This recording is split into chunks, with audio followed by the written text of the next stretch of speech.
ભારતના સમુદ્ર કાંઠા પર ચોકી પહેરો ભરનાર ભારતીય કોસ્ટગાર્ડના જવાનોએ આજે ગુજરાતના સમુદ્ર કાંઠા નજીક એક શંકાસ્પદ જહાજને આંતરીને તેમાંથી 1500 કિલોગ્રામ નશીલા પદાર્થ હેરોઇનનો જથ્થો પકડી પાડ્યો હતો। આંતરરાષ્ટ્રીય બજારમાં આ હેરોઇનની કિંમત આશરે ₹3500 કરોડ થાય છે। કોસ્ટગાર્ડે તેના સમુદ્ર વાહક જહાજ દ્વારા શંકાસ્પદ જહાજનો પીછો કર્યો હતો અને હેલિકોપ્ટર દ્વારા આ સંદિગ્ધ જહાજનું મોનિટરિંગ કરવામાં આવ્યું હતું। આ જહાજને સોમવારે સવારે પોરબંદર લઈ જવામાં આવશે। અરબી સમુદ્રમાંથી ઝડપાયેલા આ હેરોઇનનું પાકિસ્તાન કનેક્શન હોવાની શંકા છે। આટલા મોટા પ્રમાણમાં હેરોઇનનો જથ્થો ઝડપાતા કોસ્ટગાર્ડના આઈજી રાકેશ પાલ પણ પોરબંદર પહોંચશે।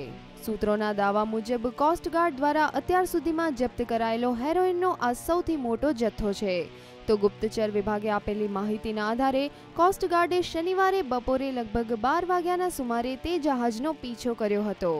જ્યારે હાલ ભારતીય કોસ્ટગાર્ડ, ભારતીય ગુપ્તચર વિભાગ, પોલીસ તંત્ર, કસ્ટમ વિભાગ, ભારતીય નૌકાદળ તથા અન્ય એજન્સીઓ દ્વારા આ કેસમાં સંયુક્ત રીતે તપાસ હાથ ધરવામાં આવી છે।